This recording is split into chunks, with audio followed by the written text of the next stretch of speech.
G'day guys, welcome to another Photoshop Friday.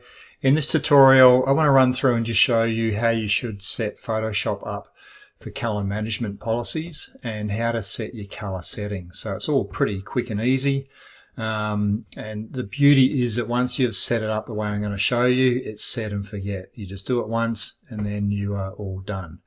Okay, we're going to be talking profiles, so let's just start with a quick 30-second lesson on color profiles or color gamuts. So in this graph here you can see the entire visible spectrum, and then inside that we have two color spaces here, Adobe RGB and sRGB. So if we look at Adobe, basically everything inside this white triangle are all the colors that sit within that color gamut or color spectrum. And you can also see that sRGB is slightly smaller. So these are the two that I will be talking about today. Adobe RGB is the correct term is Adobe RGB 1998. We'll just refer to it as Adobe RGB. It's the larger color space. It's the one that cameras can capture, and also it's the color space that we can print within. sRGB is smaller. It was originally designed for web work, so most of your office monitors will only display sRGB, and a lot of platforms like Instagram and Facebook will all want their images to be embedded with the sRGB color profile. So that's the two different profiles, and it's good to have a visual understanding here of where they sit within the spectrum and the difference between these two. So a couple of things before we head into Photoshop. Let's just talk about capture. So when we capture our image in our cameras, we have two options. We have sRGB or Adobe RGB, and you'll find that in your color settings. So every camera is a bit different, but you can see here on a Canon, it's within the camera menu system. It'll be called color space, and you'll have an option here of sRGB or Adobe RGB. Now, if you're shooting RAW files, it makes no difference at all. Okay, a RAW file does not have an embedded profile or a tag profile with it. A RAW file is just collecting the raw data. Once you then send that image or open that image into any sort of editing software, whether it be ACR, Lightroom or Photoshop, it is that program that then takes that RAW file and will embed or assign a profile to it. So this is why it's important that we have our color management policies and our color settings set correctly for when that happens. Okay, so on capture, RAW files makes no difference at all. If you are shooting JPEGs only, then you want your color space here not to be set to sRGB, but set it to Adobe RGB. Okay, before we go into Photoshop itself, there's just one thing in ACR that you should have checked or that you can set up. So we'll just open a RAW file here. So I'm in Bridge. This will just open into ACR, Adobe Camera Raw. Now if you come down here, this little highlighted area down here, this is sort of, think of this as the output dialog box. So within here we can actually dictate the color space that it will then open into in Photoshop. So color space here, if it's not set to Adobe RGB, if it's set to sRGB, you want to change that and just set it to Adobe. I also like to work in 16-bit for my editing. It's a lot better. Everything else you can basically leave. You don't really want to resize or sharpen or any of that. The main thing here is that we're telling it the color space to open or assign this color space to the RAW file when it goes into Photoshop. Okay, we just okay, so let's just open that now into Photoshop. Righto, so we've opened that RAW file now into Photoshop. Now there's two places that you can check what is happening with the profile. When you have it in the window form, just down here in the bottom left hand corner, it's telling me there that it's in Adobe RGB. If that's not showing, because there's lots of options, you just click on that little arrow and you can select Document Profile here. The other way is to have the info window open. So this one here, if that's not open, just come up here to window and just click on info. This box will now open, and we can see here that it's telling me that the profile is Adobe RGB in 16-bit. Now this may not default to being here, so you need to click on this little options window here, go to your panel options and just tick document profile here, and that will now show the working or the embedded profile in the file. Okay, so that's two ways of just showing you what profile is actually happening there. Now we need to actually set up the color settings. So we come up here to edit and we come down to this one here, color settings. So we click on that, it'll open this box. And what I want you to do in here is to set some settings and then save that. I call mine General Photoshop, so that'll then save the settings and parameters that you are dictating here. And then once that is done, that's it. It's set. You do not have to go back in here again. The only time I would probably double check would be if you change versions of Photoshop. So if there was a major version change, then it may default back to a standard setting. But just come back in and you'll be able to reselect the settings that you have saved. So there's only a couple of things here you need to change. So working space here. So we want to work within Adobe RGB. So we want to set this one to Adobe. If it's not set to Adobe, just click the drop down. It may be defaulting to sRGB. So just change that one there. Okay, these it does not matter. We do not work in CMYK, Gray or Spot. Okay, all of your files, and I'm talking here digital files off a digital camera. So they are all in RGB color mode, not in CMYK. So you can leave those, you don't have to do anything. Now, this is where the magic happens, and this is probably the most important one, color management policy. So for RGB files, we want to preserve the embedded profile. The options are to have it off, which means there's no color management at all. We don't want that. We either preserve the embedded profile coming in or we convert back to the working space. Okay, we want preserve. You don't want convert to, and I'll explain that a little bit later on. So preserve embedded profiles is your color management policy. I've got this turned off. It doesn't matter because, as I say, we don't work with CMYK or Gray. Now these are warning boxes. You can turn all of these off.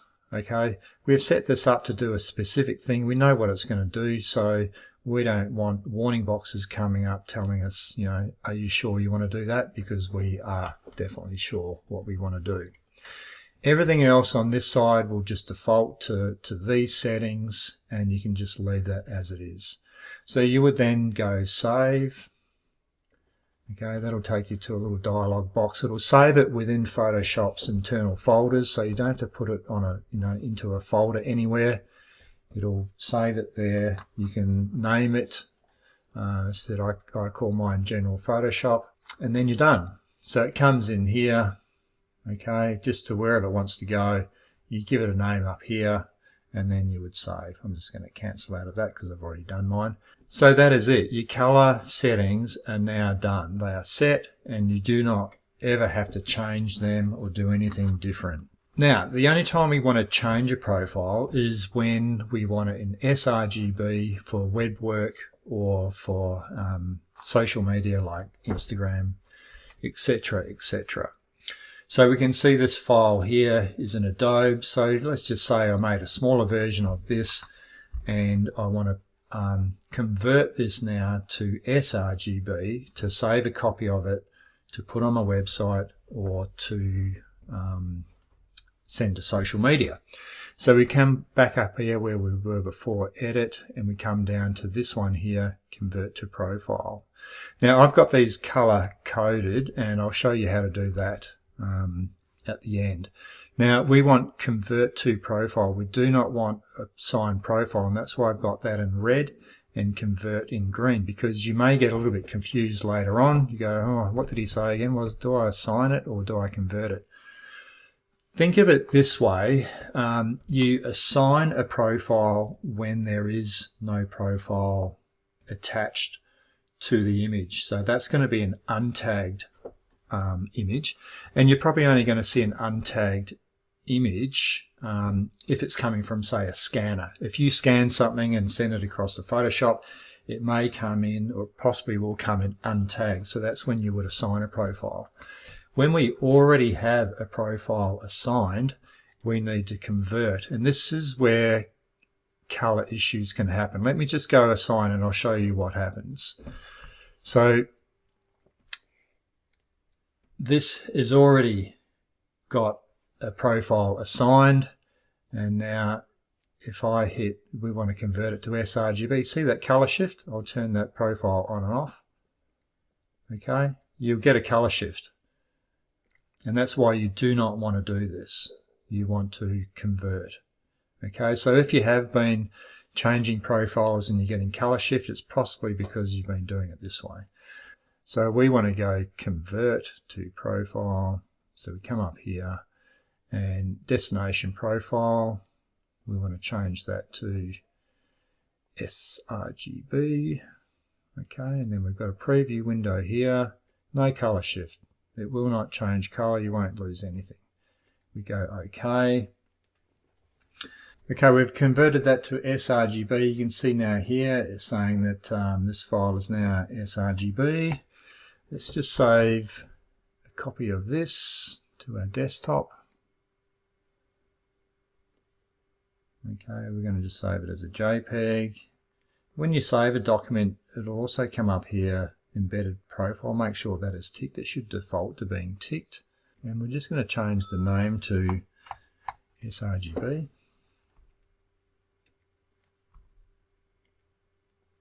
Okay, I'll now just close that.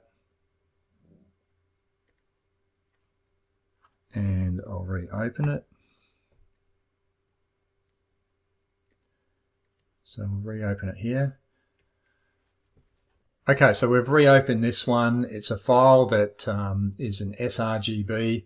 And the reason why we set up our color settings to preserve embedded profile is that when we open files such as this, that we've specifically converted to sRGB for web work and we want to reopen them, maybe use them somewhere else or blah, blah, blah, then we want to preserve that embedded profile. We don't want it to be converting, to the working space, which we've told is Adobe. We just want to retain it in sRGB, and then that way now you don't have to do anything. It's in sRGB and you can resize, do whatever you want, resave it, and it's preserving that embedded profile. Okay, so that's about it. So really the only thing you've got to be careful is that you do use convert to profile, not assign profile. And there's a couple of ways, there's a couple of things you can do. I've put a green and a red highlight on here just to remind me. You could also set up an action. So you could record this convert to profile. You could convert one and record it as an action and then run that action, and then you don't have to worry about coming in here remembering. Or of course you can do this here, the green and the red. So I'll just show you how to do that. It's pretty easy. We come up here to window and we go workspace and we come down to keyboards, keyboard shortcuts and menus. Now there's two things here. One is the main menu up the top that you can change. The other is your palette, or sorry, your panel menus. We want the application menus. And then you'll come here to, we're working within the edit drop down. So you'll just go into the edit drop down. You need to scroll down because it's down the bottom. And then these are your color settings here. So when you want to change one, you just click on none and you change it to whatever color you want. So you can just simply change those colors, make it nice and easy. Another little tip here, if you've got a menu system where there's a heap of stuff that you don't ever use and it just annoys you because you've got to wade through, all of this garbage that you never use, then you can turn it off by, so if you don't ever use this one here, you can turn that off and then it won't appear in the menu. Okay, that is it. So pretty quick and easy. Set it up once. Hopefully now you have a bit of an understanding with profiles. It all sort of makes sense. It's not really that hard, but it is important to have that basic understanding. And now you can work within a really good color manage system within Photoshop, that everything is coming into Photoshop. You know what's happening with the profiles. You can quickly convert to sRGB for anything for the web. You can save that. You can, bring that back into Photoshop at a later stage, and that file will still be in that profile that you've set it in. Okay, that's it. Thanks so much for watching. I hope you enjoyed that one, and I will see you in the next video. Ciao.